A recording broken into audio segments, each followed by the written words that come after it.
and Wellbeing Festival, sponsored by Infinity Foods Wholesale. When the Black Lives Matter movement internationally took centre stage, it also sent shockwaves through the yoga community around the world, including here in Brighton. How could we all have been so complacent as to allow the yoga community locally to be seen to be so unwelcoming to people of colour? Brighton Yoga Foundation issued a statement admitting our shortcomings and committing to a long-term response. We set up this international panel to bring together activists for racial justice and yoga teachers with a track record of confronting the lack of diversity in the yoga community. We're donating all the proceeds from this panel to the Stephen Lawrence Trust. And finally, we also set up a local working group on this with Brighton Natural Health Centre. And I'm just going to hand over now to Lizzie West to say a few words on what the working group has been doing. Lizzie. Thanks, Davey. Hello, guys. Great to be here today. Perfect weather for an online festival. So yes, the Brighton Yoga Foundation issued a statement on Black Lives Matter on the 10th of June and went on to set up a working group with the Brighton Natural Health Centre. This was to develop practical steps to address the diversity issues in our local community and wider. The group has met twice so far and has made contact with various BAME organisations in the city to listen to their views and experience and to initiate research into existing good practice here and abroad. Brighton Yoga Foundation has agreed to fund a session as well for the working group on race awareness using an experienced racial justice educator. And it has also submitted a grant application to fund similar sessions for local yoga teachers and to provide some yoga taster programs from the autumn in conjunction with local BAME organisations. Thank you, Lizzie. Brighton Yoga Foundation approached Twana Doherty, the Managing Director of Yoga Matters, to chair this panel. Yoga Matters has been a crucial support to the Brighton Yoga Foundation for the last 4 years, giving us material, financial, marketing and moral support from their High Fives Community Yoga Initiative in our efforts to bring yoga to those who need it most. We simply wouldn't be here where we are today without their help. So I hand you over now to Twana Doherty. Thank you very much, Davey, and I'd like to thank everybody who is participating in this, particularly the panelists. So what we're going to do today is have a very important conversation on a topic that matters to us a lot. However, it will be an informal conversation between us. I feel most certainly that I'm amongst friends, so I want to kick off by introducing everybody who is on the panel, starting with Diane, who some of you probably were just taking part in her class. Also, we have Kali, a yoga teacher, we have Jonelle, we have Darish, and we have Amani.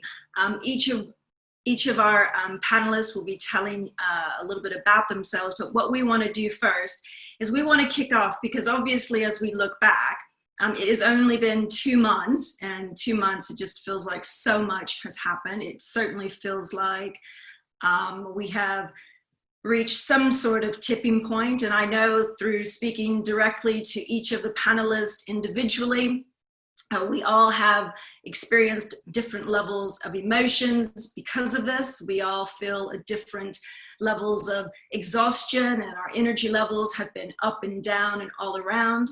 But what we want to do in honor of really, it wasn't just George Floyd's murder that initiated this, but his murder most certainly shook us all. How could it not? And so today is 2 months since he lost his life. So what we want to do is we want to lead into a minute of silence in honor of his life. And Kali is going to take us into that. And then after that, we will have an introduction from each of the yoga teachers. So Kali, if I can hand over to you. Namaste, thank you. I invite you to settle into your seat. Ground down into the earth to all the points of your physical self that connect with the earth. Know that you are supported and held by Mother Earth. I invite you to observe your breath, and in honor of all those who have lost their lives, in your mind's eye, visual the symbol of infinity, and follow the journey of your breath around this symbol of infinity.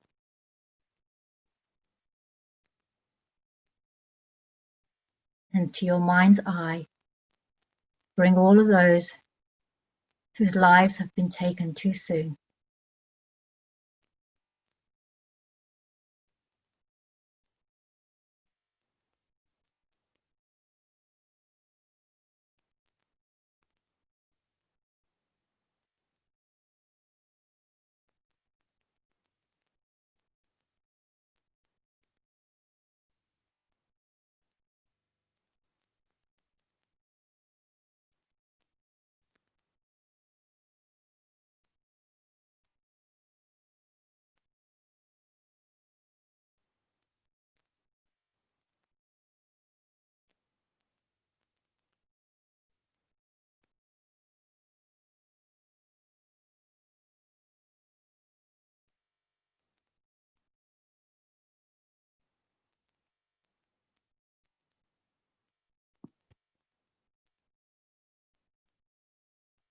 Take a deep breath in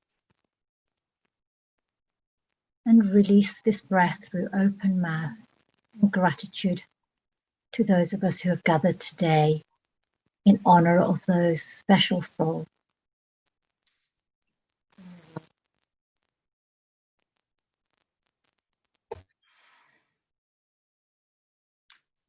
Thank you so much, Kali. Thank you. Thank you. It's a very special way to segue into our conversation on diversity in yoga and the work that we have to do, where we are now, and the experiences that particularly our panelists have experienced as yogis of color, yoga teachers of color. So that's what we're going to spend the next hour and a half talking about and discussing. But what I want to do first is kick off and allow each of the panelists to introduce themselves and position themselves where they are in the world, position themselves within the context of this conversation, and just put a bit of narrative around why this is so important to them. So if I may, I'd like to kick off with Diane, and then Diane, I'm going to let you lead to the next yoga teacher, and we'll just make our way around. Let me unmute myself here. Hi, I'm Diane Bondi. For those of you who may not know me, I have been a yoga teacher, or been teaching yoga for about 35 years. I've been practicing for 47 years, and I've always shown up Black to this practice. I've been a Black person my whole life, and I've showed up Black to this practice. And it's been an interesting journey for me to step into yoga spaces that were predominantly white, where I was always the only Black person in class, or the only Black larger body person in class. And I found these spaces to be difficult to navigate at times. I found these spaces to be unwelcoming at times, very clear that I was not welcome there. And so because of a negative experience I had with the most popular yoga studio in my town at the time, I decided that I would open my own yoga studio, that it was time to see more representation of people in larger bodies, in people in Black bodies, people in non-conforming bodies, people part of marginalized communities, to be identified and accepted into the practice. So I opened my own yoga studio in 2005. I had it for 10 years. And in the course of opening my yoga studio, I started talking about some of the challenges and some of the barriers that people find, both physical and both invisible and visible barriers to yoga for people of color and other marginalized identities. And so I started wanting to make that my focus more globally. So I ended up selling my yoga studio in 2014 or 2015 when I started getting more calls to come and speak on this. So my activism work began with an article I wrote in Elephant Journal called Yoga Isn't Just for Skinny White Girls. And that started up my whole conversation around how yoga shows up, how we show up to yoga, and who's invited to the practice. And so I've been doing this work now for almost a decade, and of yoga and diversity and equity. I've written a book called Yoga for Everyone. I don't have it here on my desk here. And I have a book coming out in December called Yoga Where You Are. I've had the privilege and the pleasure of working with two people who are on the panel today who I hold in high esteem. And I'm going to pass the baton, if you will, to Callie, who on my screen is actually to my right. So I'm just going around the screen, and wanted to just share a little bit of myself. Thank you. Thank you, Diane. Namaste, welcome everyone. My name is Callie Scutt.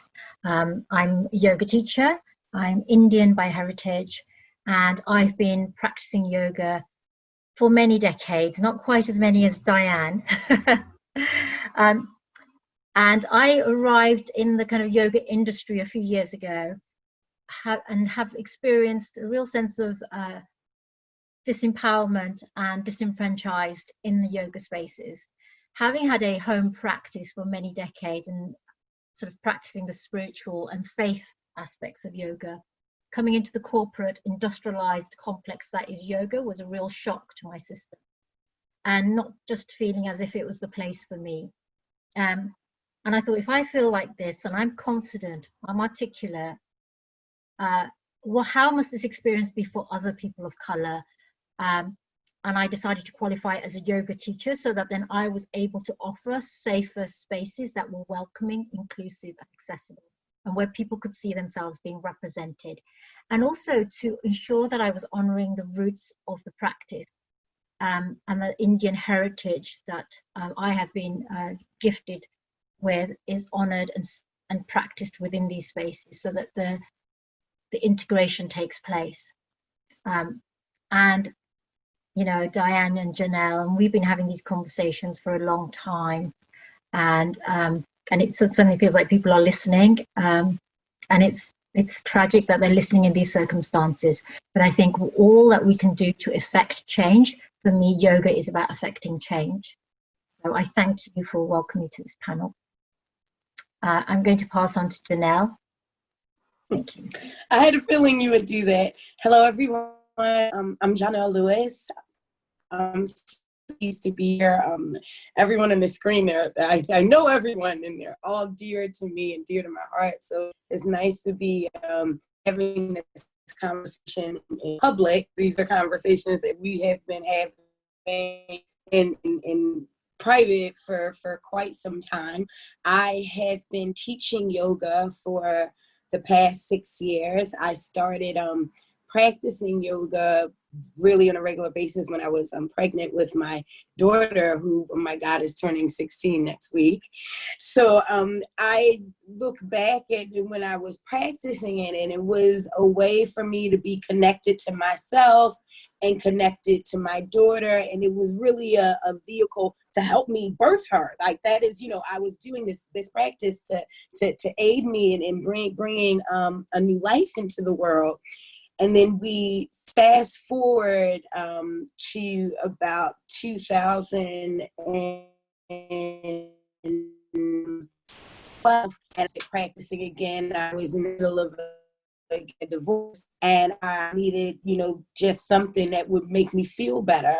And I was going to yoga at the gym, or, you know, at a church hall, or at the Buddhist center, and I was going and I was doing it, and I had teachers that were Asian and teachers that were in the difference that I went to begin with in South London. I then went on my teacher training, and it was a completely different world. I was literally, you know, there were almost 30 people there, and I was literally the only woman of color, not black, not just black, but the only woman of color, person of color on the training. I was one of the older people, like, on the training, and and what, you know, I felt very othered. I felt, you know, there was a bit of frostiness around, you know, me showing up in this Black body that wasn't like stick thin. And, you know, that there was this definite feeling of like, are you sure you turned up to the right place? And that, you know, continued for a bit. And towards the end, you're there for a month with people in an immersion in India. But it was definitely where, oh, well, you know, it was a bit of a performance. And so that was really my welcoming into being a yoga teacher, and into, like, as Kali aptly put it, as this like industrialization of yoga and the commodification of yoga. And ever since then, it's been, you know, pretty much more of the same, working in the studios in London. It's funny, I am in London right now, but I recently relocated to Los Angeles. And when I got there and what I saw was happening, and I felt deeply like this isn't right. This isn't how it should be. People should be welcome. People should be able to come and practice where they want to practice, with someone that looks like them and someone that they can connect with. So that's what I've been doing. That's where I sit, and really making this practice accessible, inclusive, diverse, and equitable. I'm gonna pass over to my dear sister Amani. Thank you. Thank you, Janelle.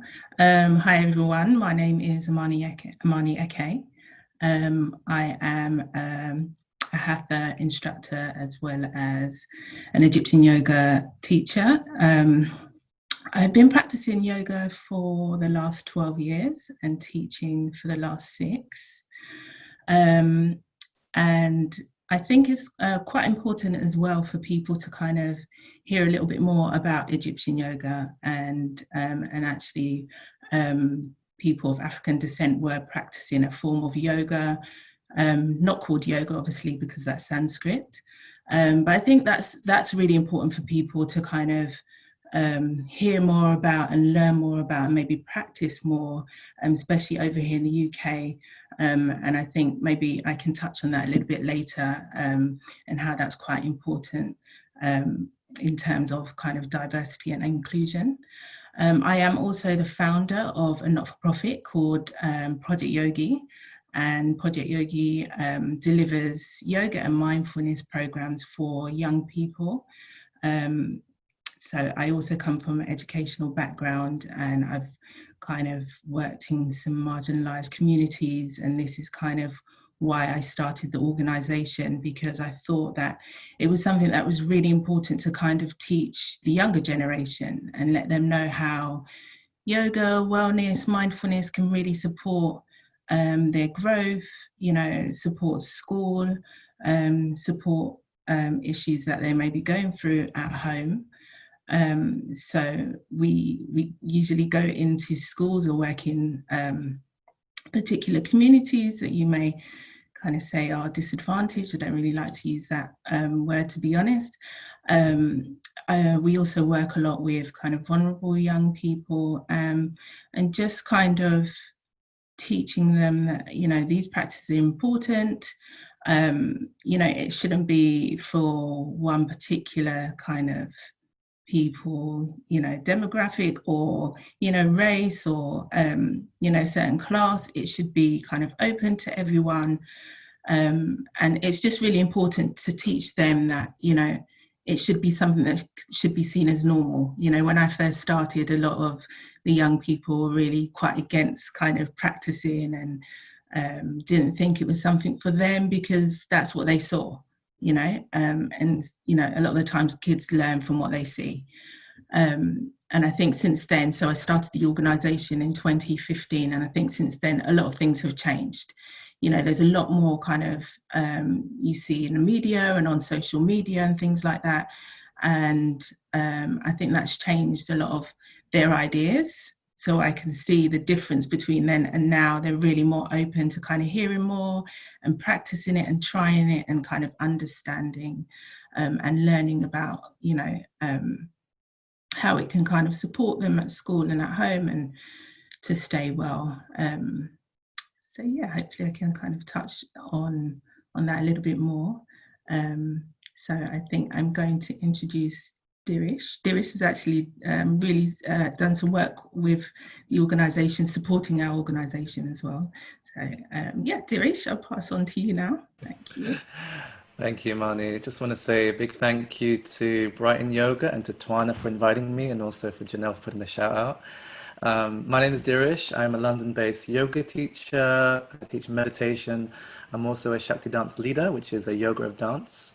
And I also run a project called the Future Seeds Project, which I co-run it with a few people. And Janelle was part of that many years ago, and we brought it back to life again. And Future Seeds is a platform and a project where we address racial violence and look at solutions and healing and how we can use those solutions and tools to really empower young people, especially people of color who don't have the tools or don't have the rights to know where they are and how they can basically be empowered, and when they are stopped and searched by police or have a basically develop a voice in societies or wherever workplace they are.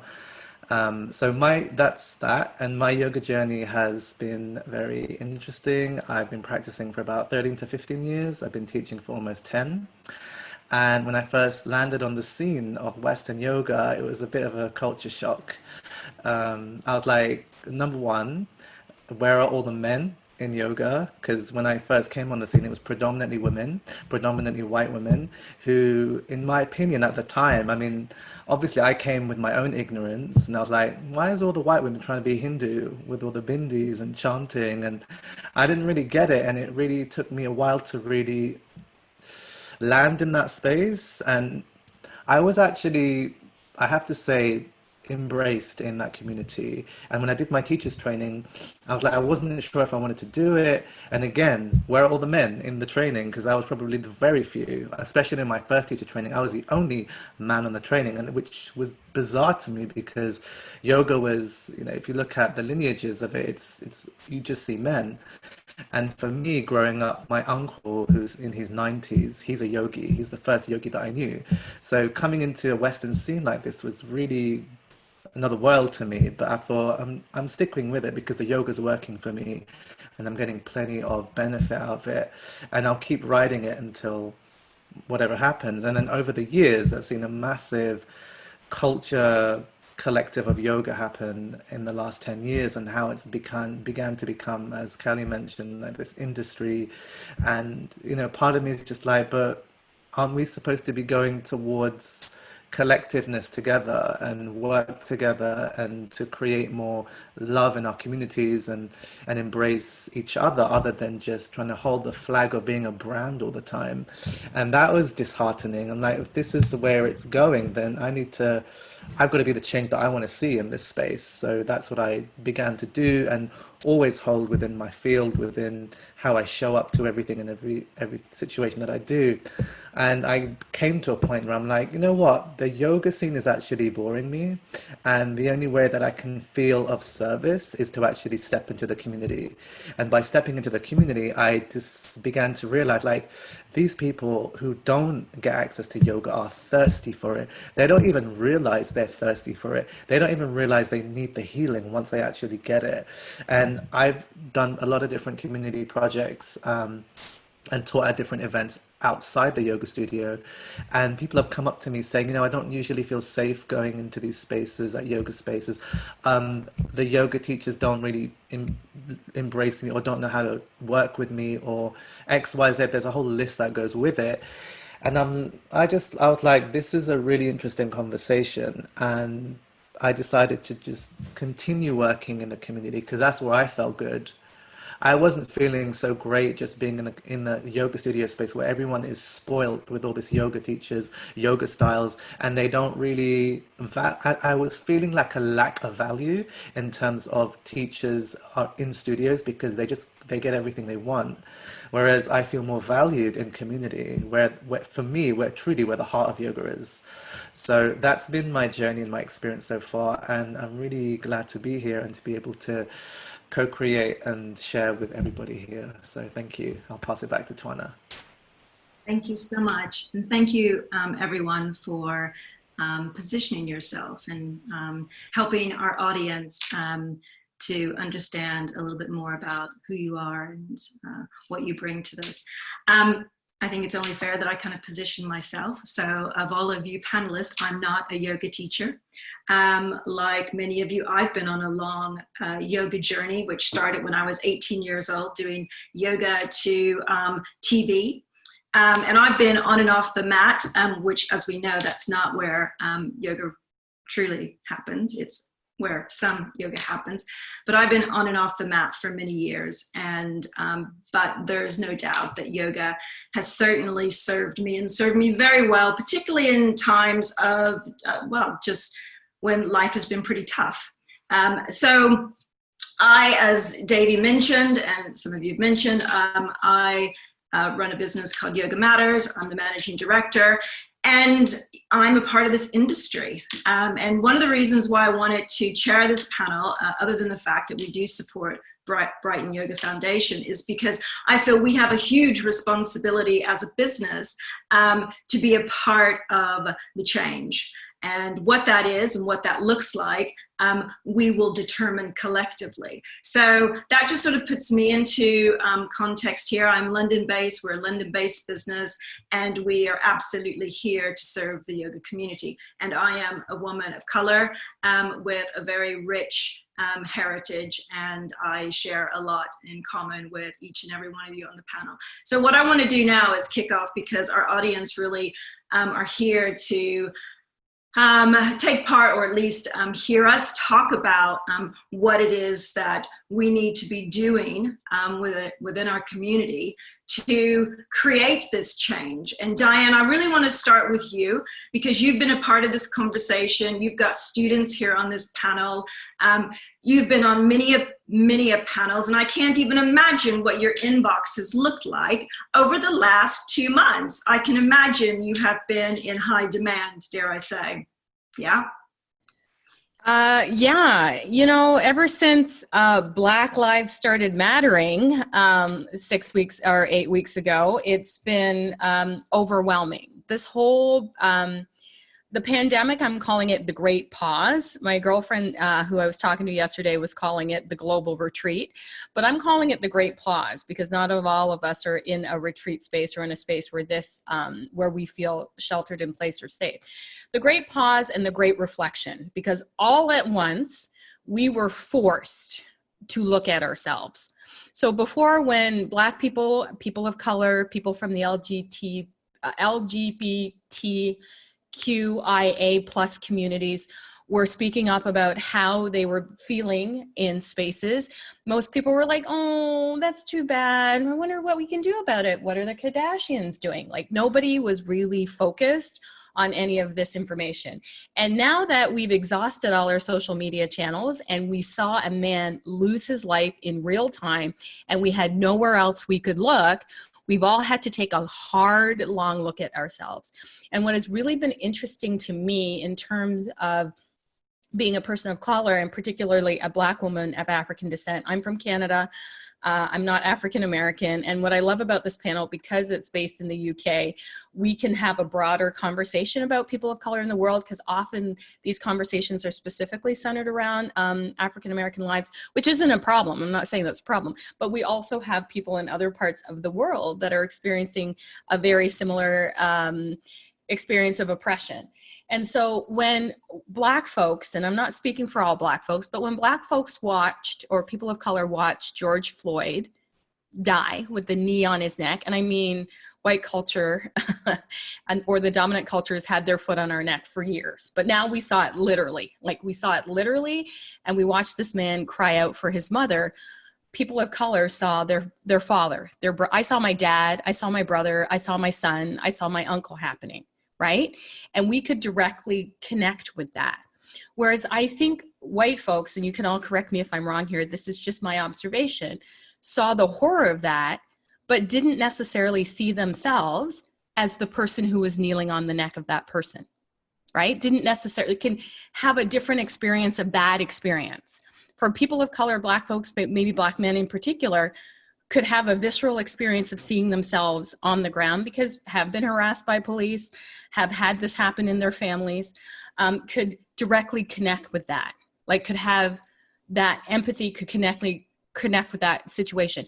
But for white folks, I think the situation is entirely different. I think they look at it and they're like, oh, that's horrible. How could that person do that? But they don't necessarily see themselves as the man with their foot on the neck of that Black person. So there's a disconnect, and there's a different amount of work around racialized work that has to be done by white folks and that has to be done by Black folks. There's different work that needs to be done by both of us because we're both affected. We're all affected. Anybody of any race is affected by white supremacy and racism, but our work is inherently different. And I think for white folks, it would be uncomfortable and maybe unbearable for them to think of themselves as the person who is kneeling on the neck of Floyd George. But I do think they need to put themselves in that situation. They may have not been physically kneeling on the neck of somebody, but like anecdotally or in the broader context of white supremacy, that's what's happening. White supremacy is technically having your foot on the neck of people of color in the world. And we see it all the time. We see it with the Karens. You know, you're minding your own business on your own property and they need to see why you're doing work. We just saw that. I just saw that yesterday of a woman who was harassing a couple for putting a patio in their backyard and wanted to see their permits. She doesn't live in their yard. She lives on their street. But what I saw that was entirely different was all the neighbors came out and started harassing the woman who was calling the police on a family who was improving their property. Yeah. Yeah. And we saw Gen Z, which is the generation, Gen Z, which is the generation that I'm raising. My kids are the same age as Janelle's kids, our daughter, speaking up. And they created a protest and started protesting in this woman. She had instant karma because the whole neighborhood came for her. So that's the shift that I'm seeing. But what I need people, and especially white people, to step into is to, when you see these incidences of violence, it's okay to be sad and go, oh, that's horrible. But I need you to see yourself as well in that situation, because I always see myself in that situation. Yeah. I'm always George Floyd. Yeah. I'm always Breonna Taylor. Yeah. I'm always Trayvon Martin, or I'm raising Trayvon Martin. My son looks so much like Trayvon Martin, it scares the shit out of me. Yeah. Right. I put up Trayvon Martin on my screensaver and my son came into I was using my computer and he was like, wow, is that a picture of me? And I'm like, no, it's not a picture of you. It could be. Yeah. And so I think there's a disconnect for whiteness there. And when I'm talking about whiteness, I'm talking about the culture of whiteness. I'm not talking about white people specifically, because, you know, there are, I'm going to quote Amanda Seales, my favorite comedian. She says, there are white people, and then there are people who happen to be white. There are two distinctions, right?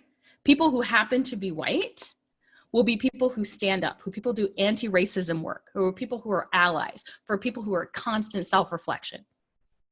Those are white people who happen to be white. Those are people who happen to be white. Yeah, yeah. And what has these last 8 weeks triggered in you, particularly because you'd already been doing a lot of this work? So this wasn't new for you. This isn't new for a lot of us. But obviously, all of a sudden, as I said, you, Janelle, Kali, everybody on the panel becomes in demand. So bringing this specifically to your yoga work, yeah. Where are you in this? And I know you do training, so yeah.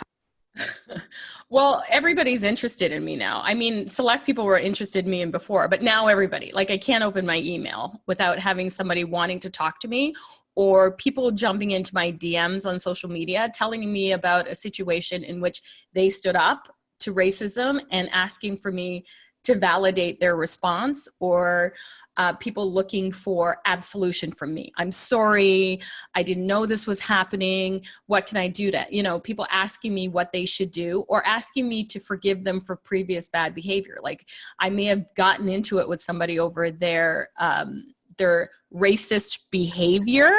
I'm not calling you a racist, but I'm saying your behavior is racist. And we've had a conversation around the behavior and they've dismissed me, or we've had a falling out because I'm too political, or I'm too sensitive, or, you know, whatever shit it is that white fragility pushes back on you when people roll up on you with their racism, right? So they've had a come to Jesus moment, for lack of a better term. And now they're reaching out to me looking for absolution that I can't give them.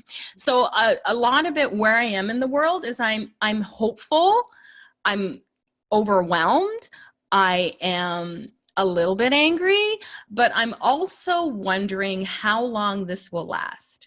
Because white people always love to visit, but they don't ever move in. Do you know what I'm saying? So they like to come and check it out or whatever, but then when will the distraction happen, and this will no longer be important to white folks or white culture in general? And that's my biggest fear right now, that this is going to wane, because every 30 years we have these come to Jesus moments. We have the civil rights movement, we had Rodney King, we had, like, every time we roll up on these new horror stories, and people of color have been telling white culture forever that this has been going on, and we've been dismissed most of the time, and now we're seeing it for real. And I'm hoping that this is finally the tipping point where people stay the course and we don't backslide into old behaviors.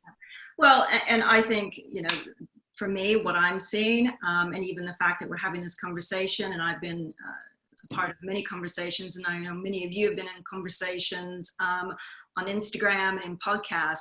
And, you know, I really want to open the floor to Kali, and sort of, I know Kali and Janelle, the two of you had a very powerful session together.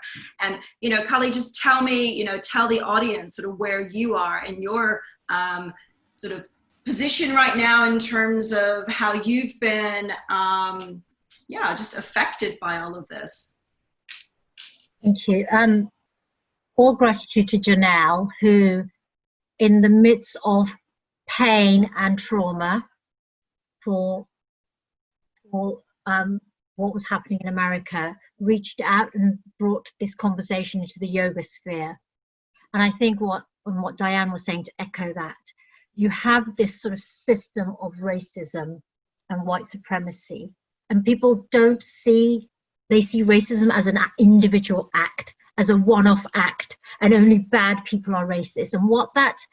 And people excuse those acts of violence against Black people and people of color as the exception. But it's not the exception, it is the rule. That is the norm. Cultural hegemony of white supremacy is the norm.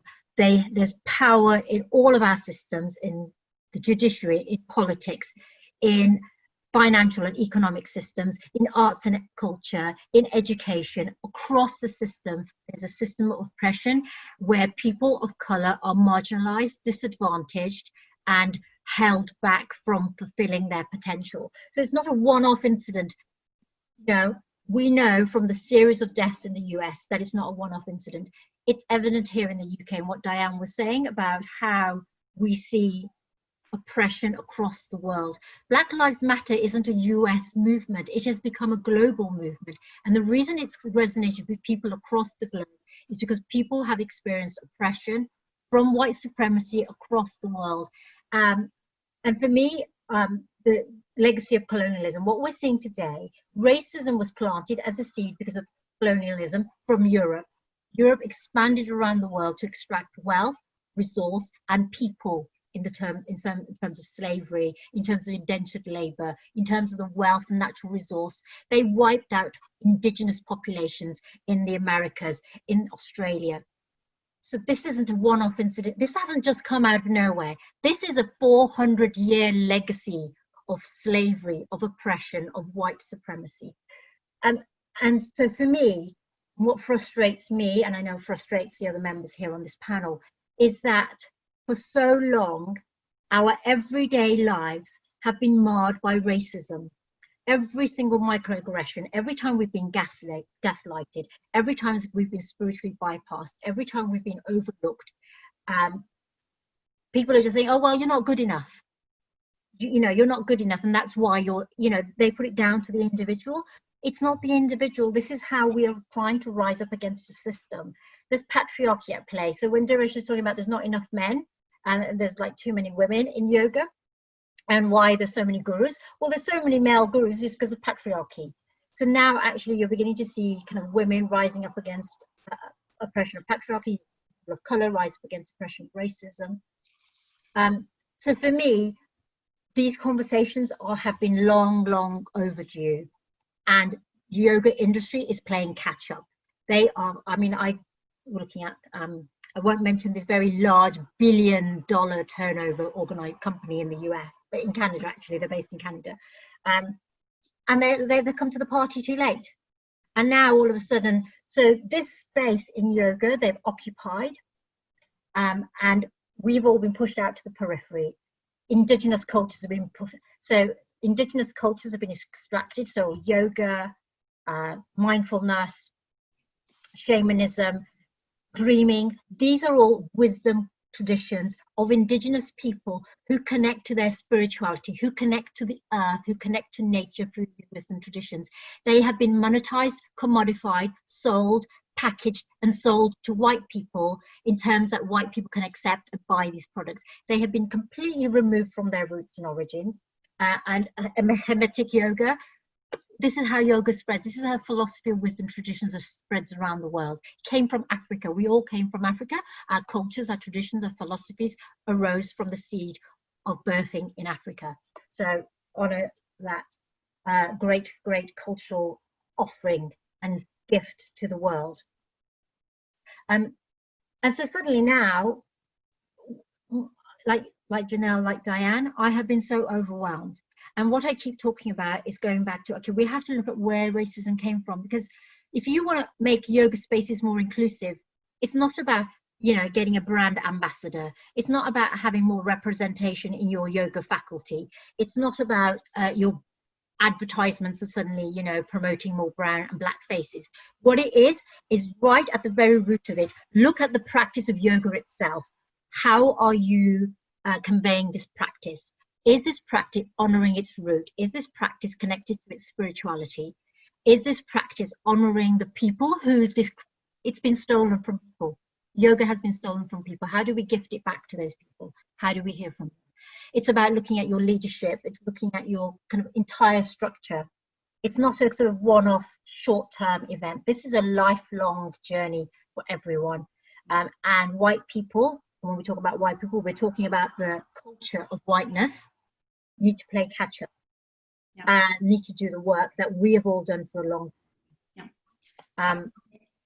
Kali, I'm going to ask Janelle. So Janelle, in your experience, what is some of the work that either you've seen happening or not? What is it that you're desiring, that you feel needs to happen based on your experience? Give us a bit of a flavor of some of the things that you've experienced and where you've seen progress, because I know just from some of the things that you've shared with me, you have been welcomed into certain circles, you have been supported, but you've also seen the other side. So, to help the audience to understand how this community still has a lot of work to do. So what I want to hold is these spaces that I have been in. I don't know necessarily about welcomed. I'll put that, I'll hold that. Because, I, to begin with, I was teaching, and there were certain fundamentals. I had to earn an income to look after myself and after my daughter. So there was a certain level of participation that I had to in the system. So I have to hold up my hand and be an honor.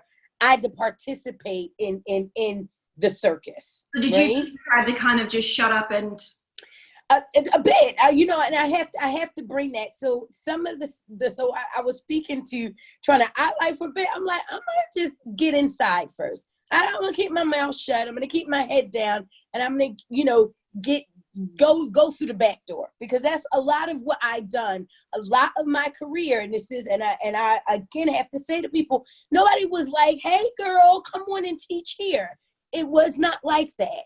It was literally being on it, and as soon as I got an opportunity, like, I'd have to wait for like all the white girls to not be able to teach the class, to be able to come into some of these spaces. And I have to name that, and I have to say it.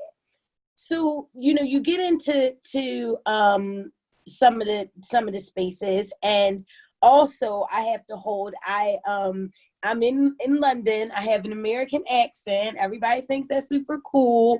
I'm like brown skin. I used to wear a weave, like a palatable person. So I was, you know, okay, the black girl that they would let come and teach these classes. Ridiculous. So Ridiculous. Did you feel tokenism? Was it tokenism? Very, very. I was utterly tokenized on so many levels. Utterly tokenized, and so again, when I would get into the spaces, what I'm like, all right, so you let me in, but you're gonna have to let my friends in too. So I really had a campaign on getting as many brown teachers as I could once I got on it, got in on the inside. As far as so in the middle of this again, and it's definitely a circus. You know, I'm watching some of the studios, some of the places, because I worked in, you know, mainly studios, how they were moving around all of this and how they've shown up to it. A few actually, you know, you can see them doing a something.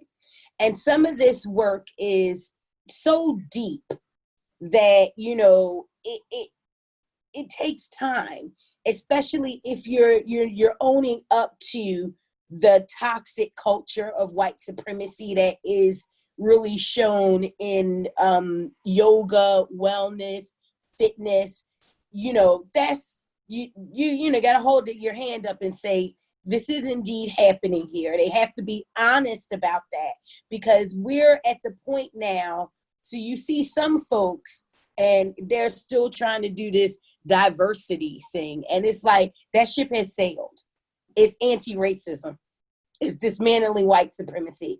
And if you're not doing that, then I don't know what you're doing.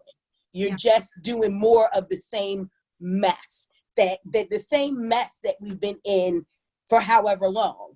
So there's some people talking about the diversity thing, and I just look at them with a side eye to say, you're not serious. Yes, performative, Diane.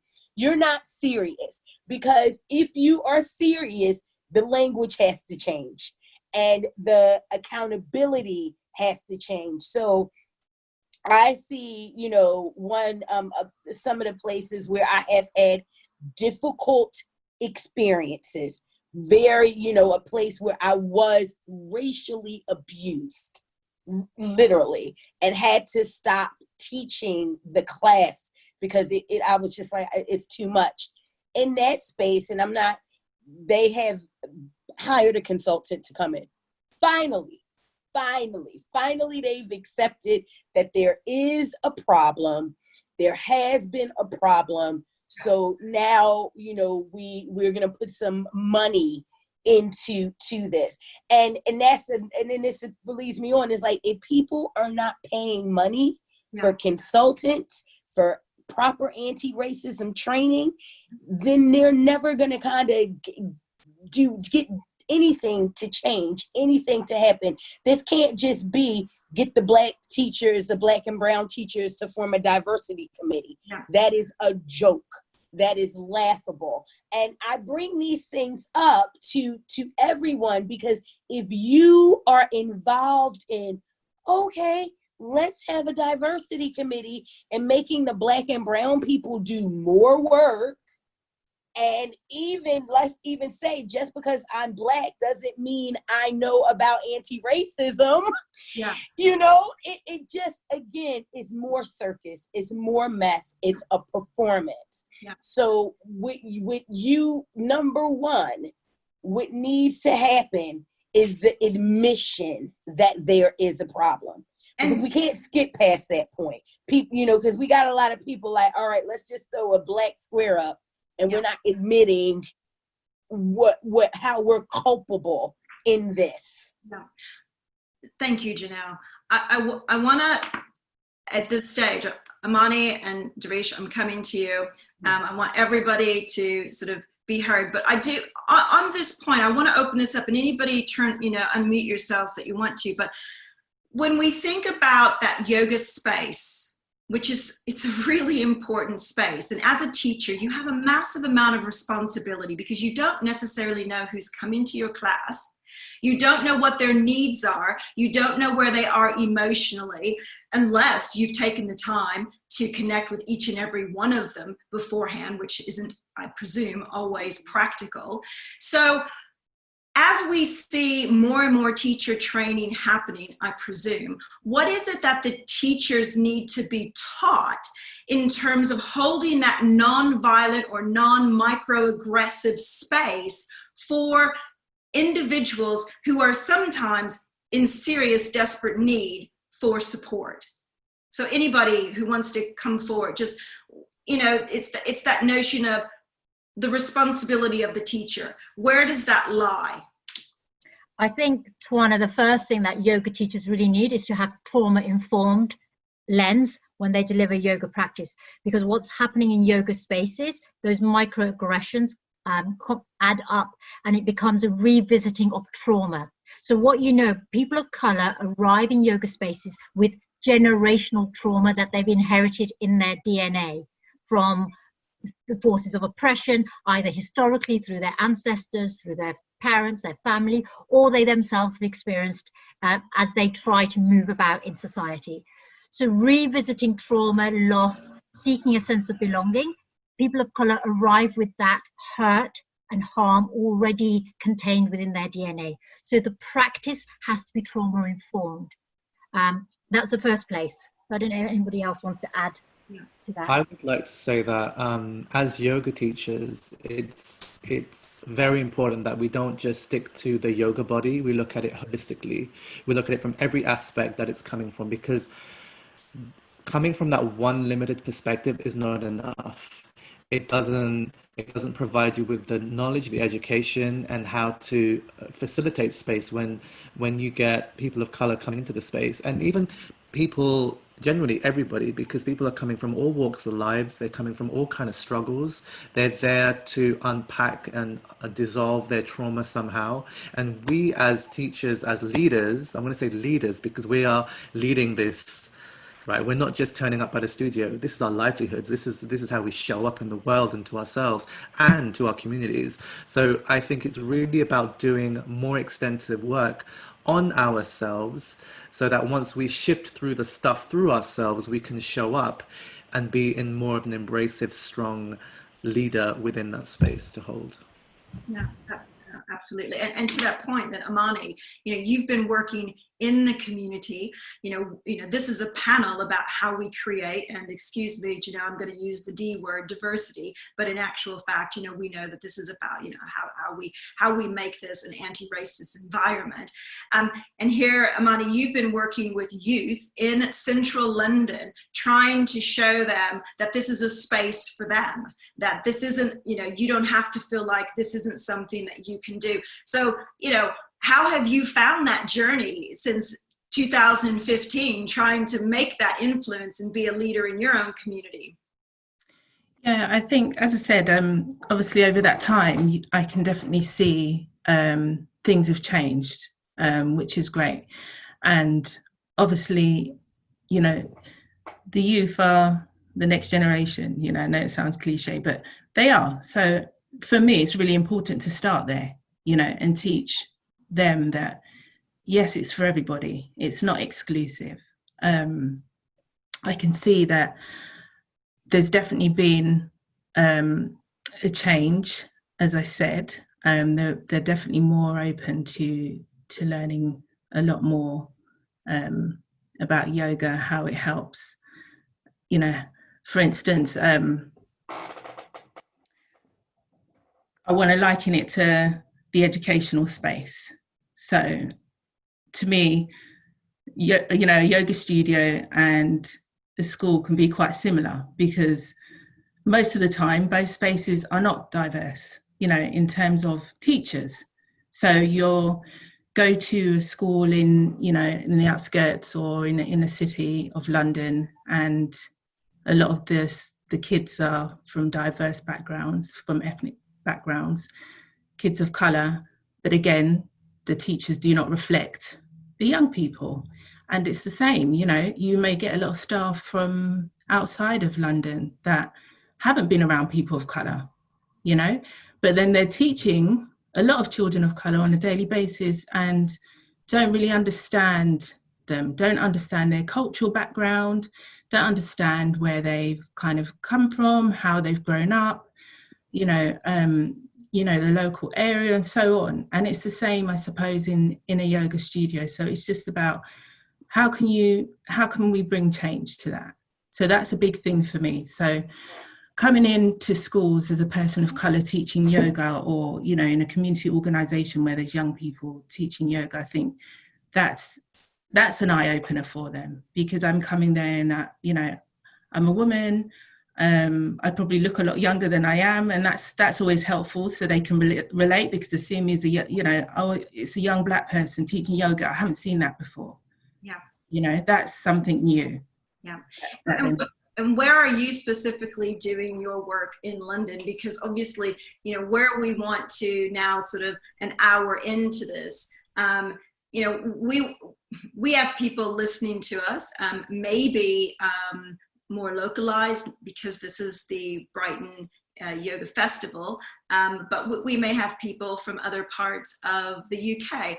And as we know, there are other parts of the UK that themselves might not, be that diverse. So, how do we, let's talk about the resources and what yoga teachers, what yoga studios can start to do, what actions they can start to take. And so specifically to you, Amani, how are you spreading the word? What are the resources, or what are the barriers even that you're coming up against to be able to connect with, the people who you're trying, the youth that you're trying to reach? I think it's one, being relatable. That's number one. So, I'm not the only teacher in my organisation. There are other teachers, and I try and make sure that those teachers are diverse. So they don't necessarily have to be another black teacher. Just, male teachers, teachers of different ages, different backgrounds. That's number one, because, the young person needs to kind of see a reflection of themselves. I think that's very important. And again, it can bring some understanding, a male teacher teaching boys, I can go in, but I think there'll be a better connection because there's that kind of common ground. And that's definitely one thing. I think that's very important. Being open-minded, I myself going into studios, whether as a teacher or practicing, people are really closed-minded, they come with their own personal bias, they have their own kind of idea or ideology about, you, or that's what they've got in their mind, and so I think it's very important that somebody's open-minded, has been open to different experiences. That's definitely important. Yeah. Okay. Thank you. And Diane, I know that obviously you've invested a lot in, over the years of actually teaching teachers. So how are you, and what do you try and impart with your intakes on this topic? I mean, and I would imagine that your classes are people who are actually coming in wanting to cover many different areas, not just color, race. ageism, sizeism, etc. So how are you equipping teachers to go out into the world to be able to do the work that they need to do? When I, thank you, Kelly. When I teach my teacher trainings, I'm pretty upfront, I would say. Kelly can speak to this, about what the intention is of this.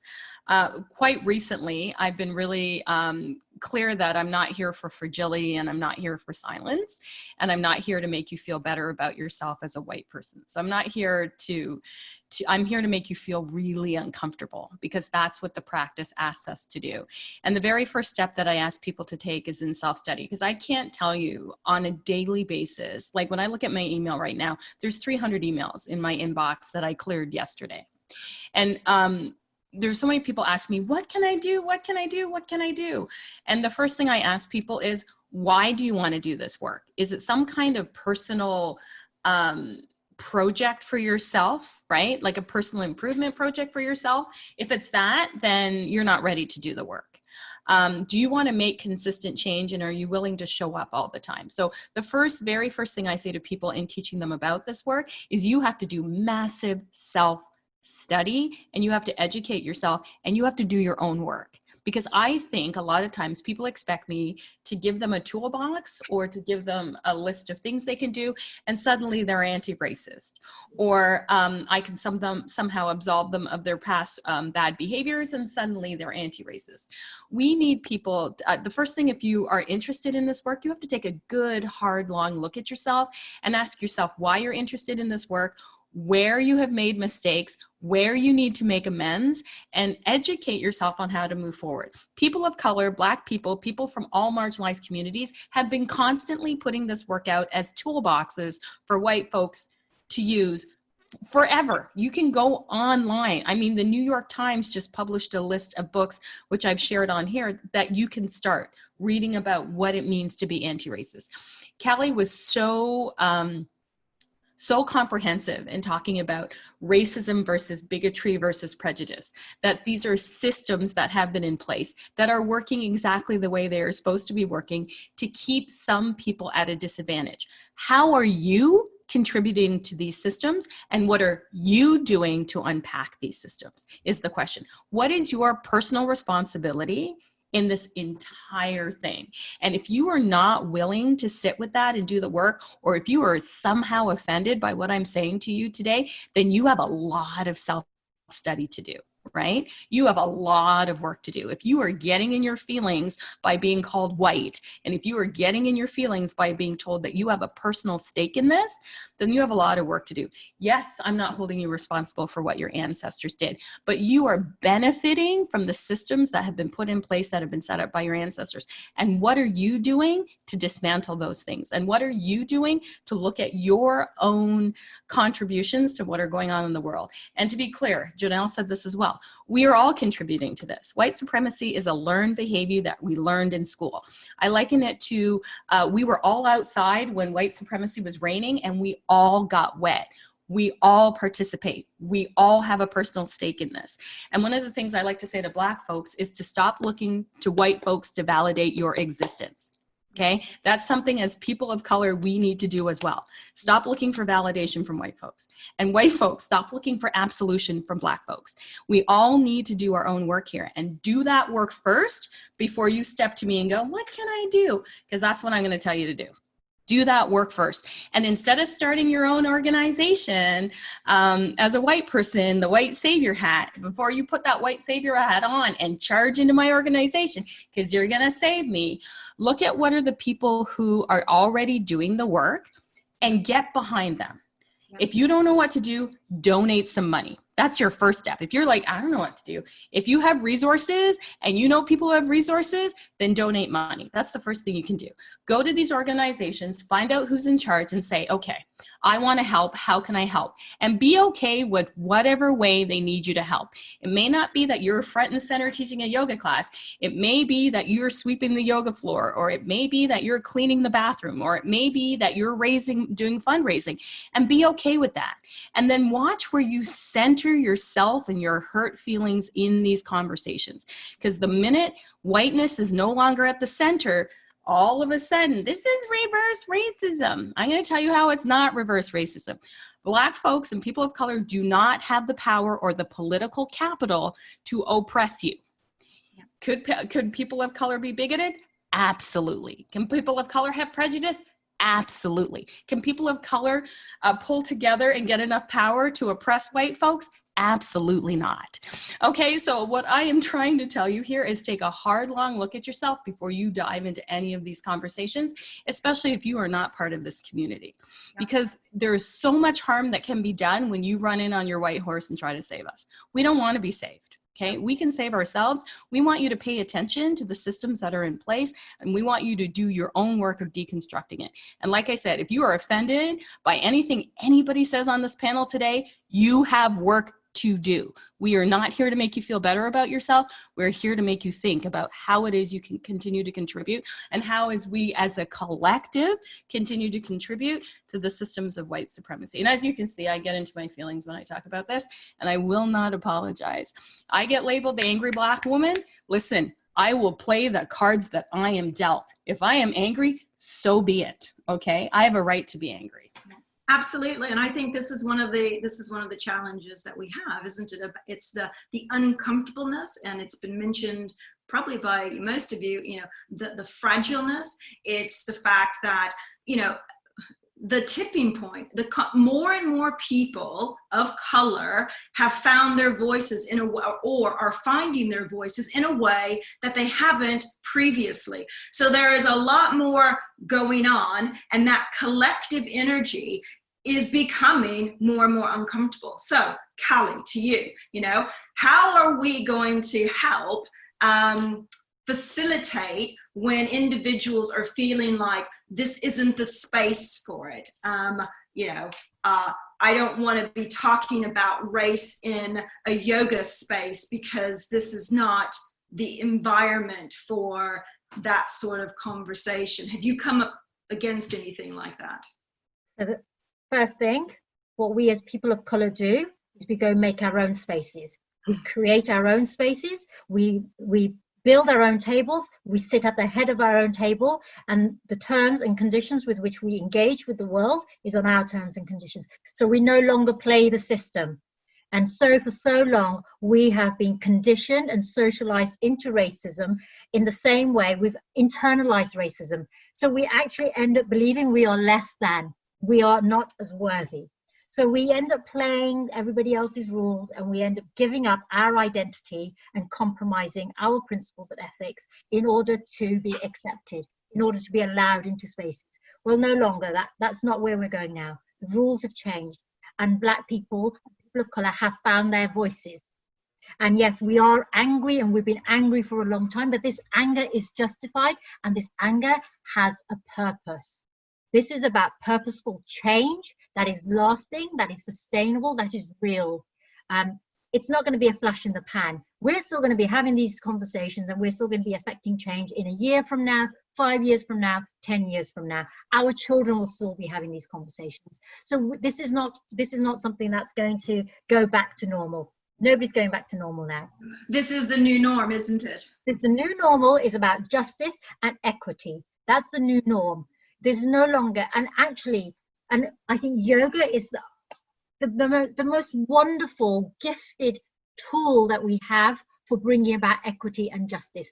Because yoga is about samadhi. Samadhi is about consciousness. Yoga is also about reaching liberation, moksha. So that whole purpose of yoga is not to sort of sit there and gaze at your own navel and feel good about yourself. The purpose of yoga is to liberate your soul from the karmic cycle so that you can evolve as a soul, so that you can begin to liberate your soul and you can liberate the soul of others around you. We cannot have liberation when those in our communities are living in suffering, who are being oppressed. That is not liberation. So the first thing that white yoga teachers can do is redefine what yoga means to them.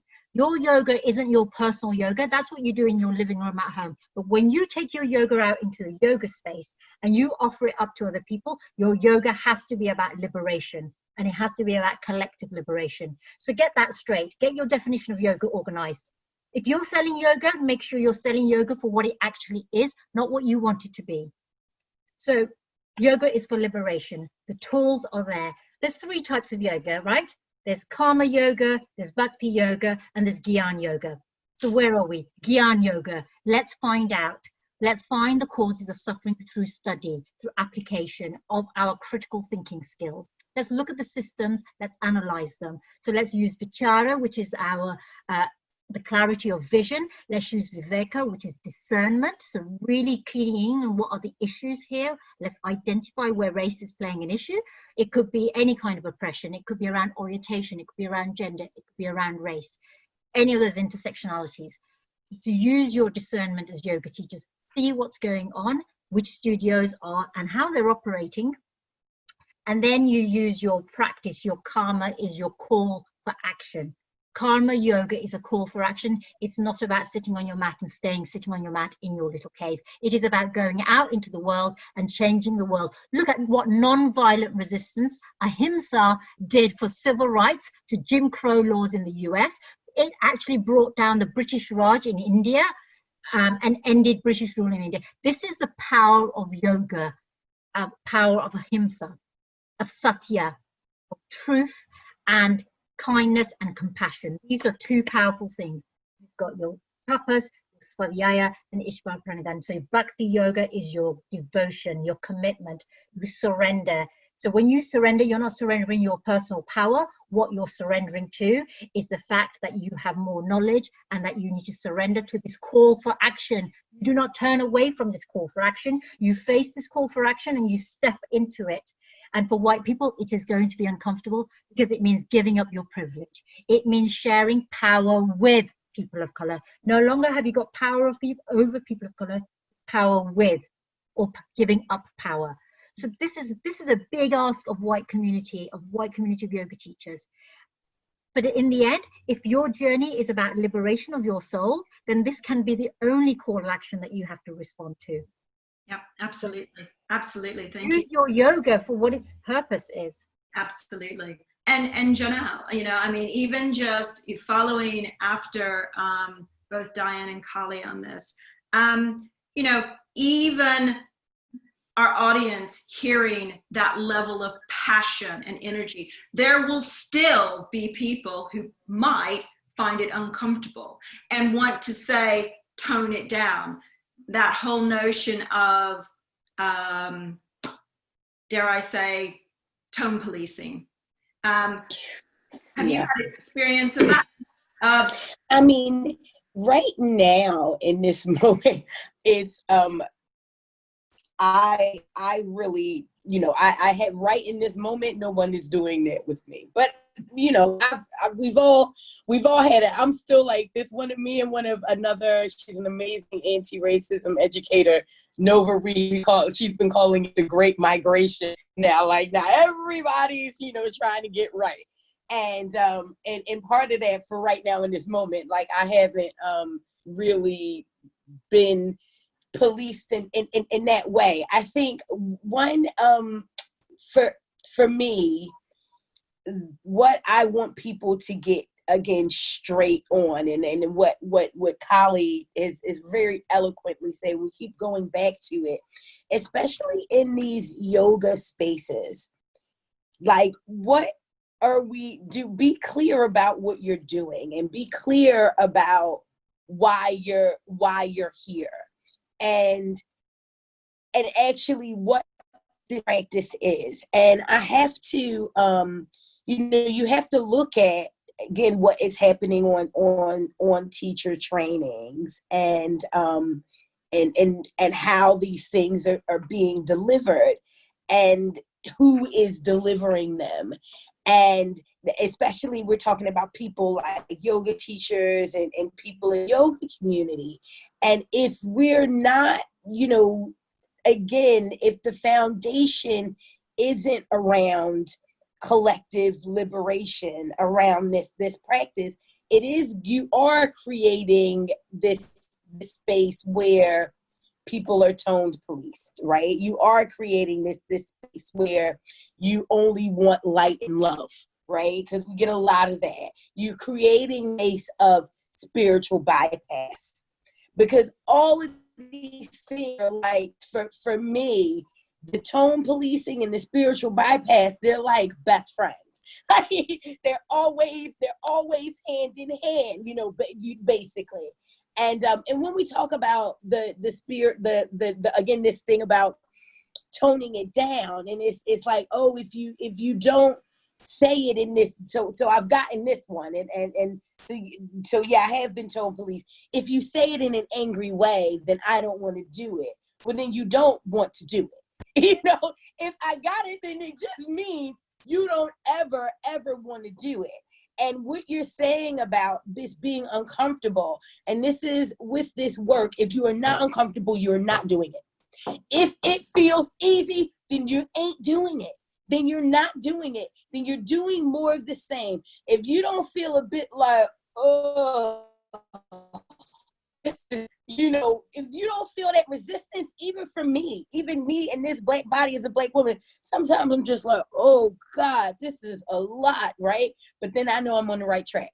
I know I'm on the exact right track, because if it was easy, it would already be done. Yeah. Right? Yeah. If it was easy, it'd be done. Yeah. It's not easy. It's work. And just like people, and I'll say this, and I had to say it in another context. You see how everybody want to do these handstands. You see how you got to train to do a handstand all the time. You got to work at it, right? That's how you got to do anti-racism work. It's every day. It's all the time. It's not just, you know, all right, I've read that book. I'm done now, right? I gave to Black Lives Matter. That's me done. It's multi-level, multifaceted, multi-dimensional, every layer, all the time, every single day. And especially the folks that are coming from this great migration, you're late.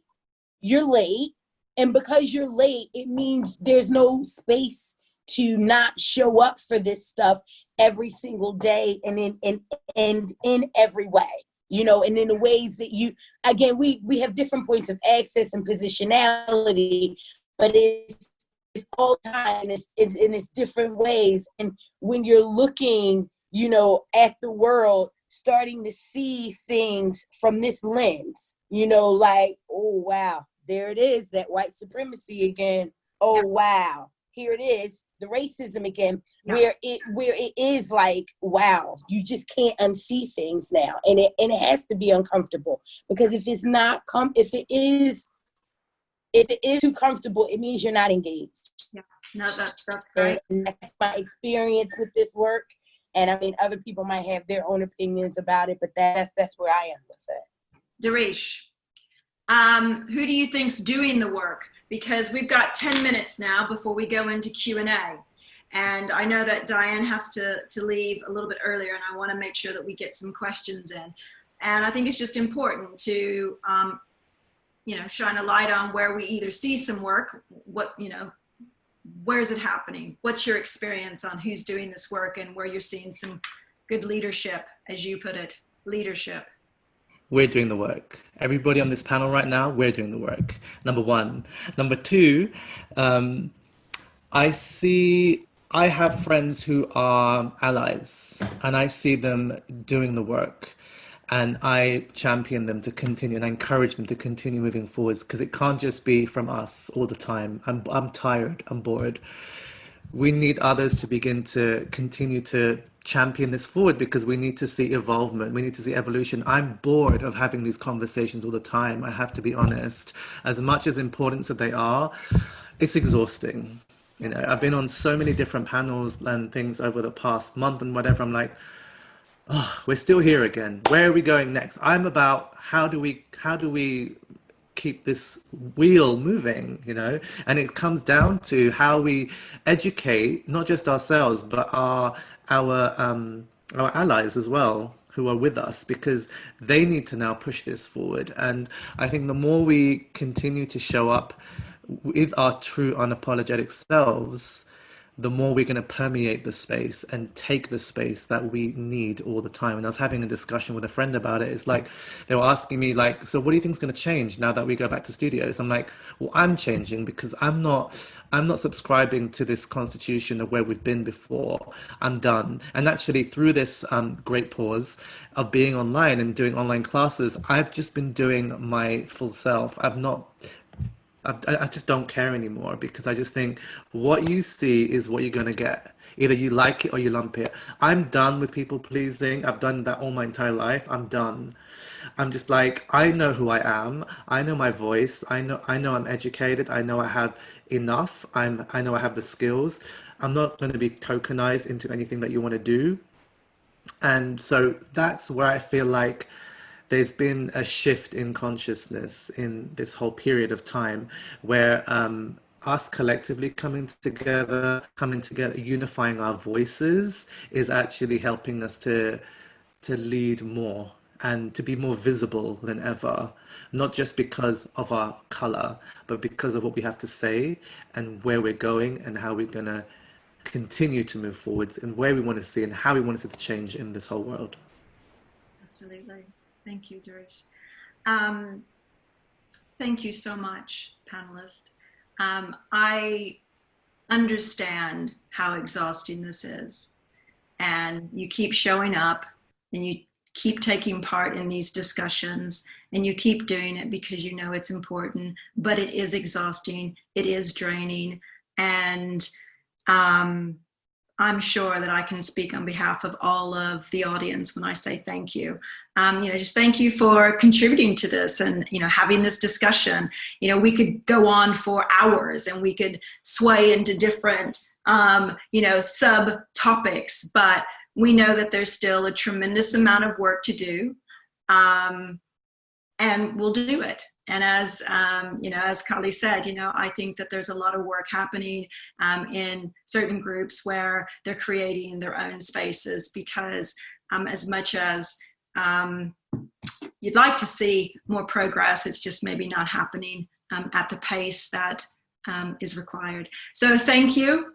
Thank you all. And I would like to be able to take some questions now and just fire them off to any of you to answer. So I've had one come through, so excuse me because I'm going to read from my phone.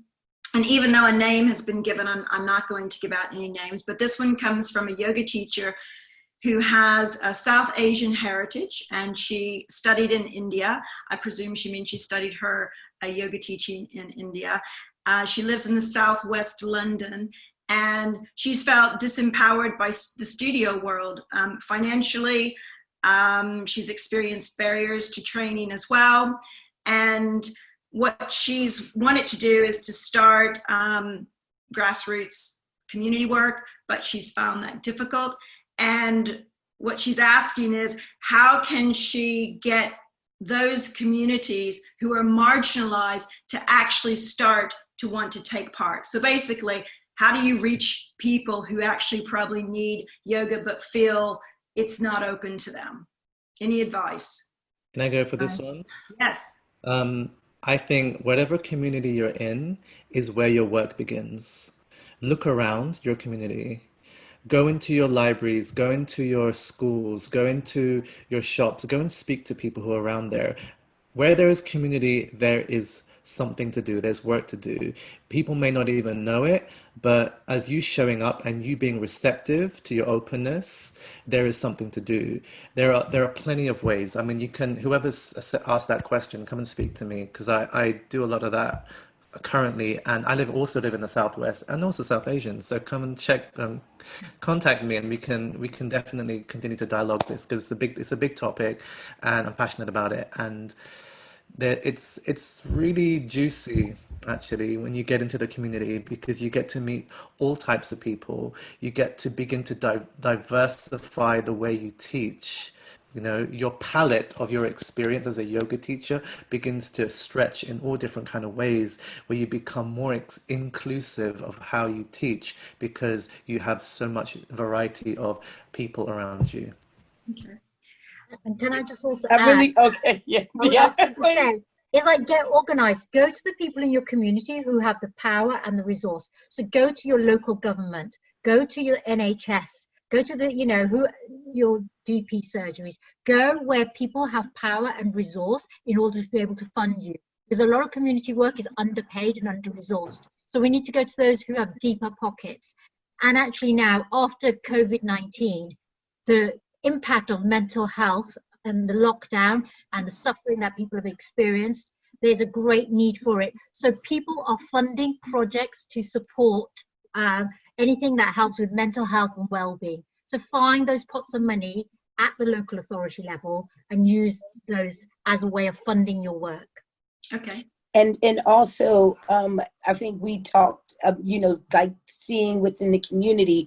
Also, when I wanted to do more community work, I went to organizations that were already in the community, engaging, they might not be doing yoga, right? But they were doing other things like, teaching urban gardening, like one organization that I met, they had an after school club program, or they're, already there and doing things and forming a relationship. So again, it's not just like this saviorism, but actually going, getting to know people, turning up to the events that are already happening so people can feel more comfortable about you, and that you're not just doing this weird yoga or, whatever it is, that they can kind of see you as a human being, not just somebody that's trying to come in and do something that they don't understand, but actually engaging with people that are already there, that are already embedded in the community, and working together, building bridges.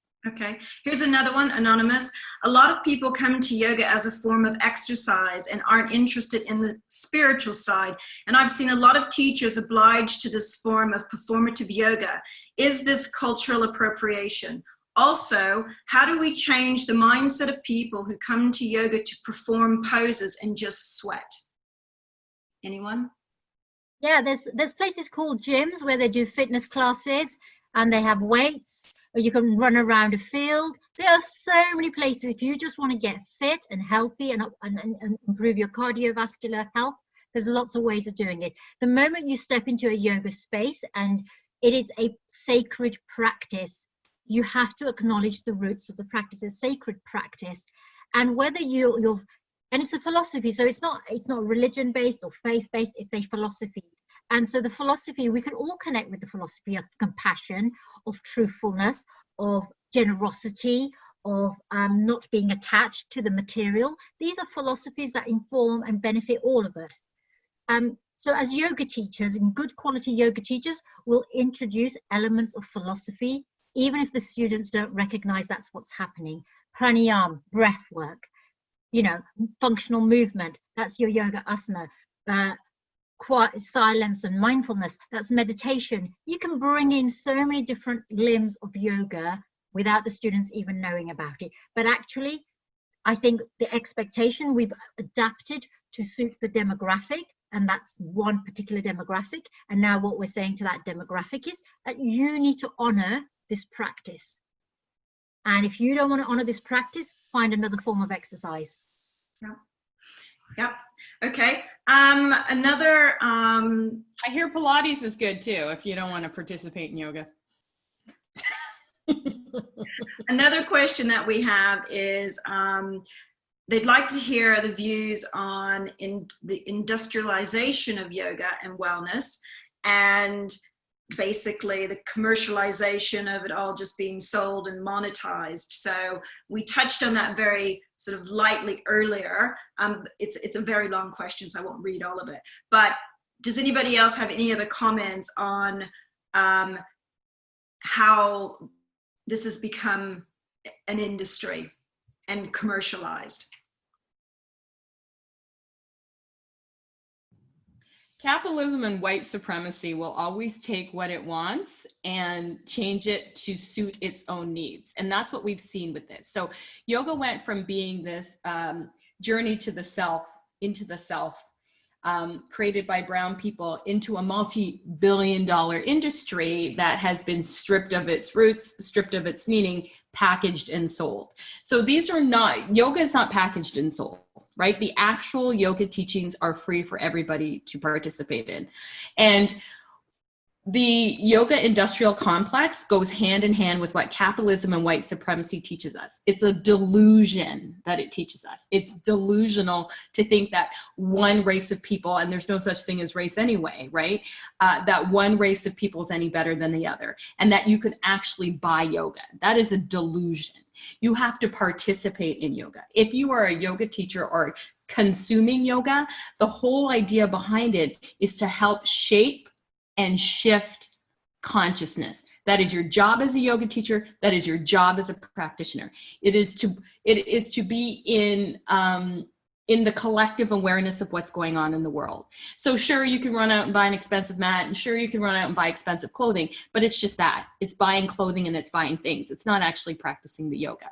So you have to ask yourself where you want to divest from capitalism and where you want to divest from white supremacy. You have to ask yourself that in taking in the yoga practice, because you don't need to go to the studio. Yep. I have another question here, which is, how do we think as practitioners and yoga enthusiasts, we can change how yoga and wellness is portrayed in the media? White, cis, able-bodied, thin, etc. Call them in. Complain. Call them in. Yeah. Pick up the phone, write an email. Seriously, don't buy it. Don't buy it. Vote with your feet. Vote with your feet. Let them know. Let them know they will no longer be receiving your business due to this. You right now, especially with yoga industry, because of the COVID, these folks are listening. They might have never listened before, but they are listening now. And the power of social media, you can get. There are studios that have literally gotten shut down because of the way that they were showing up, and people were not happy, and they said, no, thank you, please. I will not be giving you any money. We will not be coming back, and they got shut down. It's our power. It's our practice. We get to decide. We get to decide how we participate in it. And, I'll put my hand up. Like I said, I'm someone that's been participating in this. I no longer will go to white teachers. No more. It's enough. Whiteness centers itself. For my teacher trainings, I'm going to Black and brown people to feed into, to let people know that's what I want to see more of. That's what I would like. Put on trainings, put on workshops, put on things with those people, and I'll come and spend my money. But if you're not having that, you won't get my money. And that's, and it's me, and it's nothing again. Like I love like everyone, right? And like that. But it's certain, again, we have to, what we want to see, we have to support. We can't just, again, throw this square up and think that we're done. We got to put our money where our mouth is. And that means supporting what we want to see more of and taking our money and walking to what we don't want to see.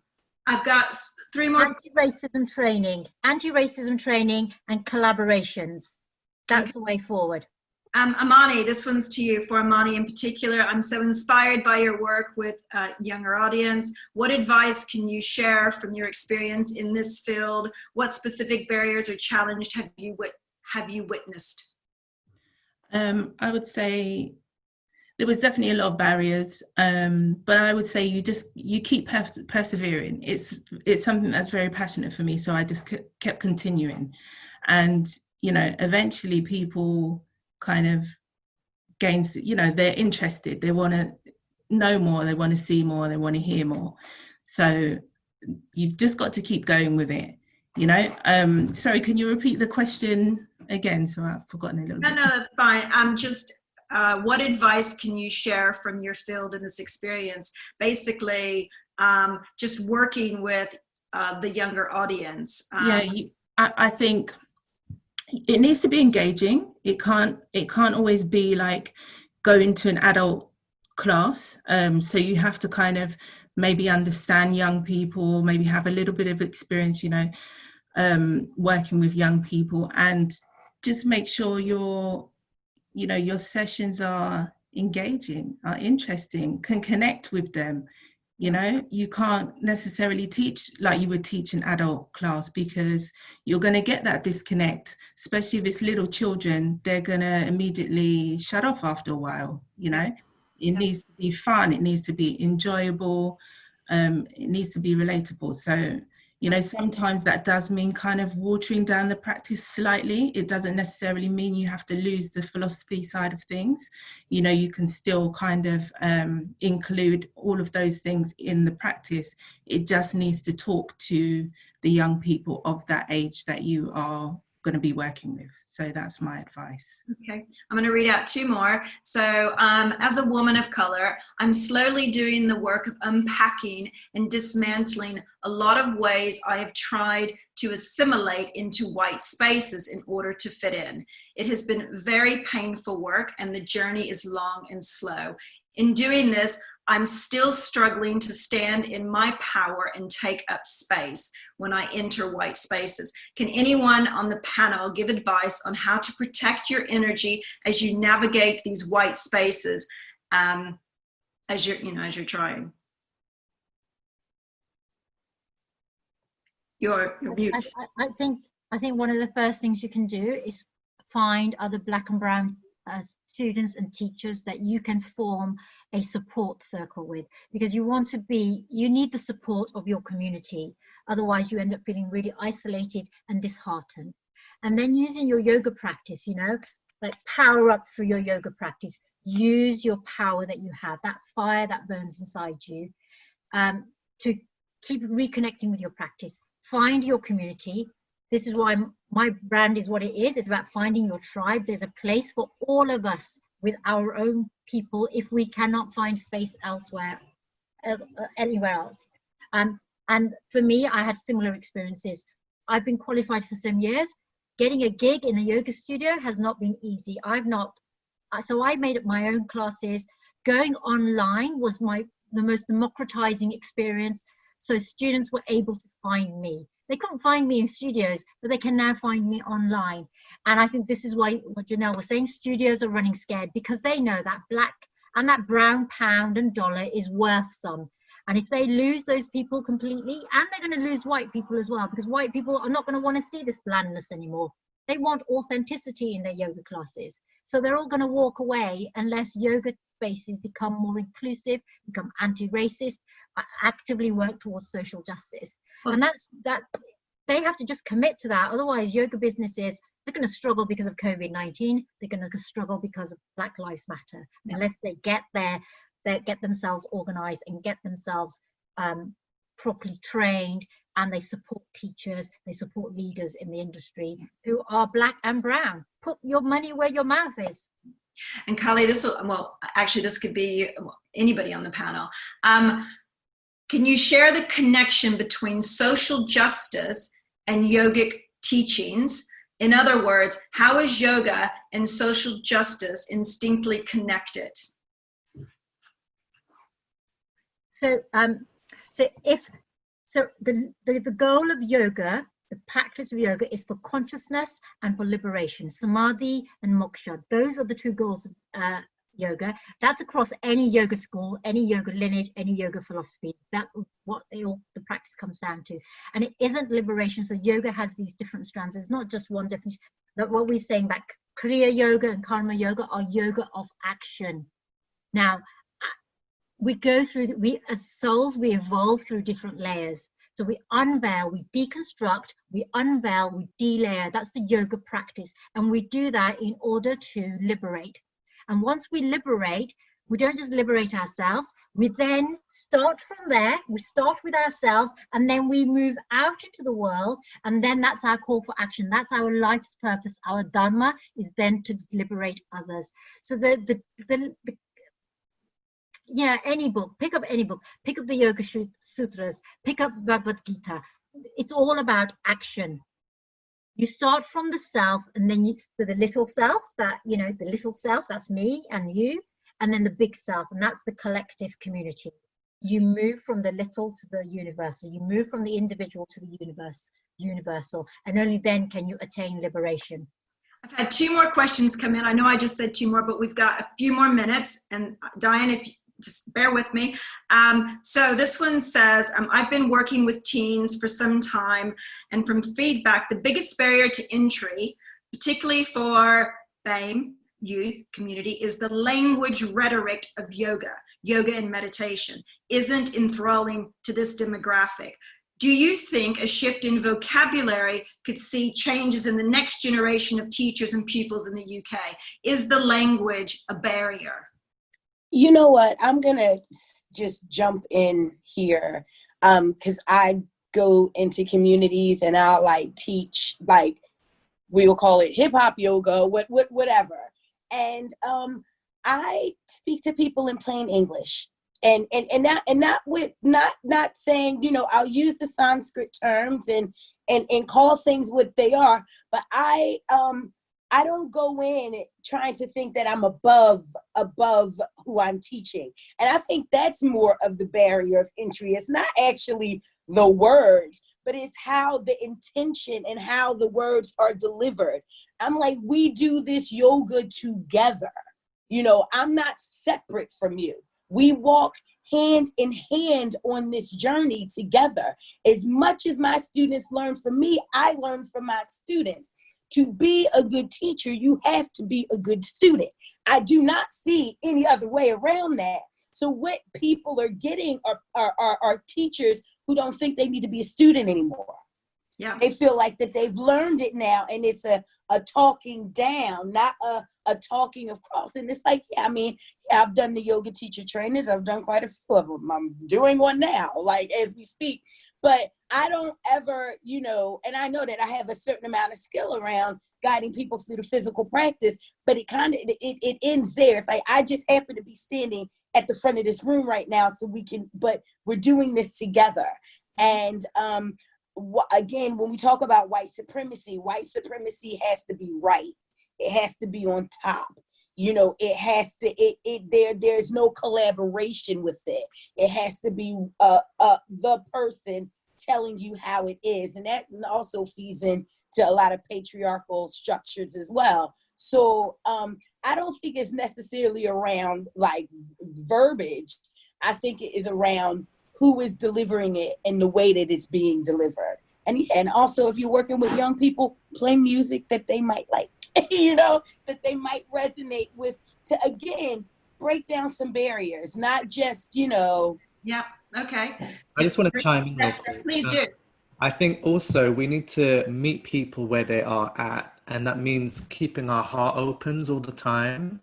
And that's the way you can really begin to connect and resonate with your students and your audience. And that's the way where you can begin to feed them things. And then, as Carly said, you go to micro levels into the quantum leap, right? And that's how we do it. We can't just give you a big textbook and come and expect everyone to know. And I see that a lot with a lot of yoga teachers. They come with their big, you know, hat on and think I know everything, and that is alienating to the students, you know, and they go away thinking, what the hell did I just learn? What was that? What does that mean?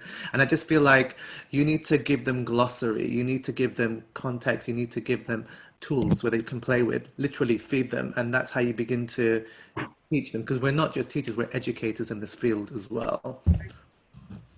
Brilliant. The last question that I have was, I'm an African-American woman and I want to get teacher training. Where can I go to get quality training? It depends on where she is. Diane, Callie, Amani, Diresh, we're all here. We all deliver training, and you know, we've got different. I was hoping one of you would say that. And if we don't have something that we offer that works for you, we got friends. We got friends. So just message us and we'll help you out. And I'm thinking, please. like you said, Durish, that the four of us should probably run a teacher training, maybe a 300-hour teacher training. You guys come talk to me. Let's put this together. We'll put it up online, and then we'll do a 10-day retreat. I just had this thought right now. Then we'll do a 10-day retreat at the end of it, and we'll all come together. And by that time, hopefully we'll all be able to travel.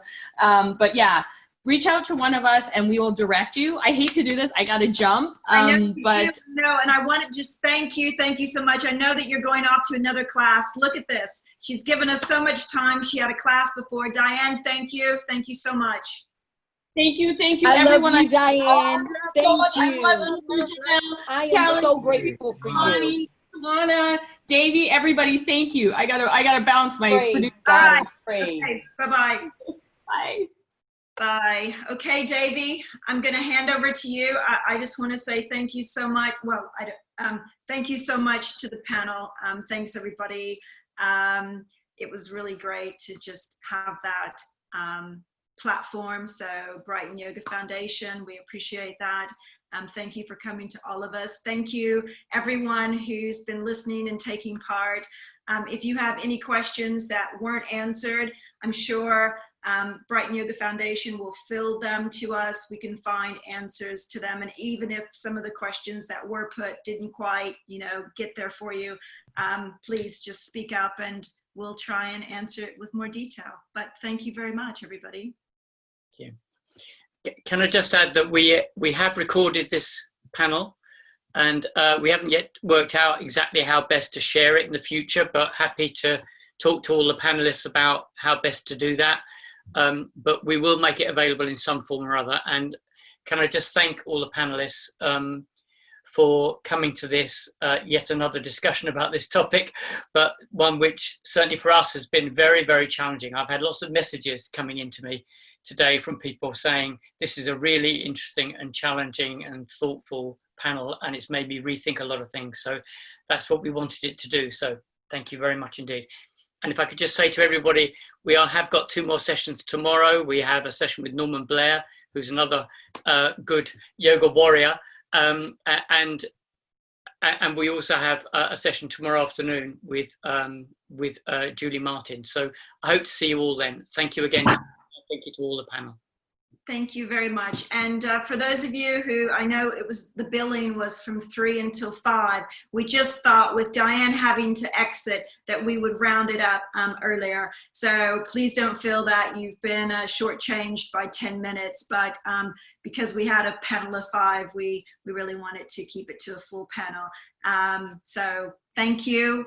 And we look forward to seeing you again soon.